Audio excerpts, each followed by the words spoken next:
Go ahead and go on by, Kenny. You just had a new baby and need the money anyway. Welcome to the round 2 super duper wrap-up show. Hey everybody, WALTY Wanderers, buckle up, strap in. We got a hard-hitting pull, no punches, no sugarcoating it, no rainbows, no sunshine. I'm just going to give it to you and give it to you straight. We got a good one to unpackage today. Round 2 of super duper is in the books. We've got one round left. The historical LA Memorial Coliseum. Should be an actual barn burner for that one. I don't know about you guys. Round 2, while had its big story, which we'll cover here today, and we'll hear from a lot of you as we do it. Whew, insanity, this stuff, right? Insanity as we break this stuff down. This is the weirdest season I've ever seen in moto history, and I've seen a lot of seasons. I've been around for a while as an ex-industry insider and current moto whistleblower. We're gonna do a little whistleblowing today. Welcome to the Shark Tank.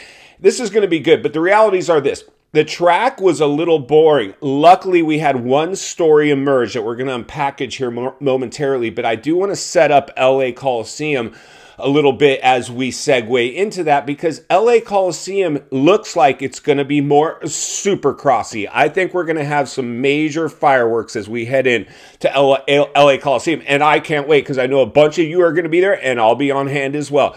So looking forward to that, because we need some better racing, at least the better tracks to race a little better. I think this one was just too high speed. It was really hard to block pass. You just had to get creative out there. But nonetheless, it was a good race, a good track, just not the best track. I'm giving them a mulligan. This is the first time we've seen hybrid tracks like this, other than our typical Daytonas or Atlanta or any other outdoor speedways that we've had a track kind of thrown in. But the reality is this, friends. What we're going to do today is break down the Kenny Roczen pass of Jett Lawrence and why it happened. We all know on the podium, Jett was pretty jovial and courteous in terms of saying, I wanted to gift Kenny something for having his new baby. And in my, I had an earpiece in, and Fowler's Facts and Film Rooms was in my ears telling me that Jett, Chase, if you let him go by, and I did the math, we divided it by pi and then added circumference, and then mathematically it made sense for you. I don't know. Yeah, basically I was just toying with Ken Roczen because I knew I had him covered. No one can touch me. I'm the Wonder Boy.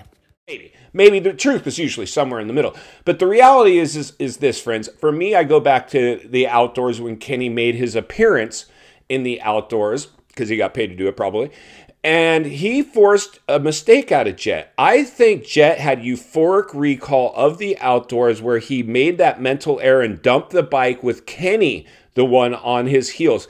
Kenny kept him close the whole race. It wasn't like Moto 1 where Jett completely checked out on everybody. This was much more interesting. In fact, they should have been covering it a little more, but towards the end, they're like, oh my God, Kenny Roczen is all over him.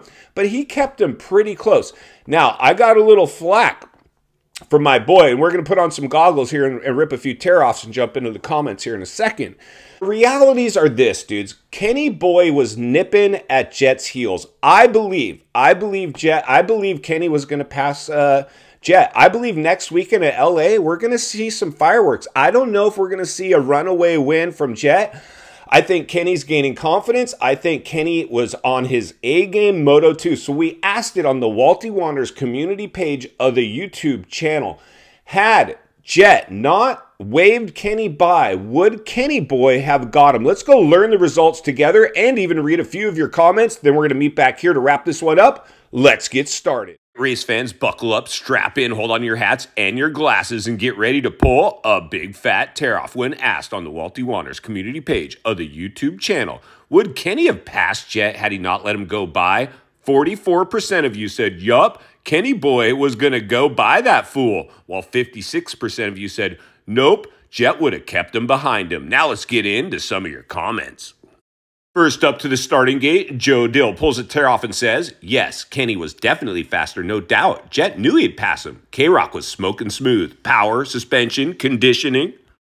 Uh-oh, a block pass, as Buckmaster of Ohio writes. There's absolutely no chance that Kickstart Kenny was going to pass the Jetster. Although Kenny was grateful, he still tried to spin it as a win and not a handoff. MX Rider for Life clicks gears and says, Jett's playing mind games with everyone. Bang, second shot garage, pulls a tear off and runs with, there's no doubt Kenny Boy was going to pass him. Jett can't handle the pressure of another rider on him. Uh-oh, don't look now. Kenny Boy Roxon himself is now chiming in with, well, I could care less about a oh-so-kind baby gift win from Jett. Thank you so much. I really appreciate it. The math didn't make a difference whatsoever on the overall. Anyway, thanks to everybody who's been sending in their comments. Make sure you jump over there as they're still going. Let's go ahead and get back to the studio and pick this one back up.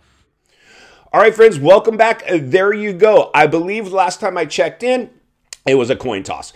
It was a coin toss in terms of the polling.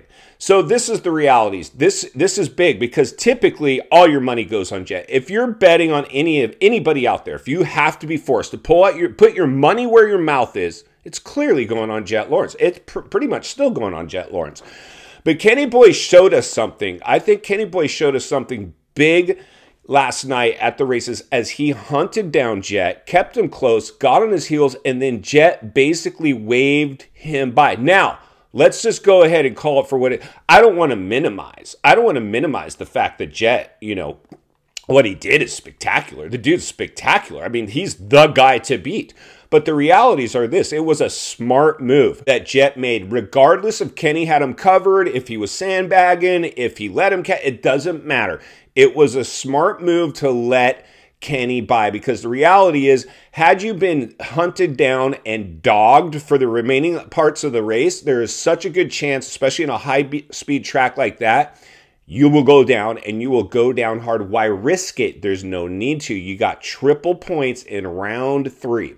In final thoughts, I come to you as a friend, as a content creator, as a moto guy. Wants to see you not only win on the track, off the track. Understand the waters you're swimming in now? Shark-infested Kenny Boy Roxon swimming with the sharks and back in the swimming pool. Welcome back, Kenny Boy. We are pumped to see you serving notice on Jett Lawrence and back in a big way. It's all coming down to the super duper round 3 playoffs at LA Memorial Coliseum, and Walty will be there to blow the lid off it every step of the way, because it's not only what we need, it's in fact what we deserve. If you appreciate the content, I want to humbly ask you to give the video a like, subscribe to the channel, leave a comment below. I'd love to hear from you. Social media links in the description of this video if you'd like to contact me there, along with links to channels I've appeared on I think you might enjoy.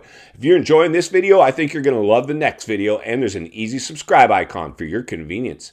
As always, thank you for your time. Don't go over the bars. I'll see you on the next video.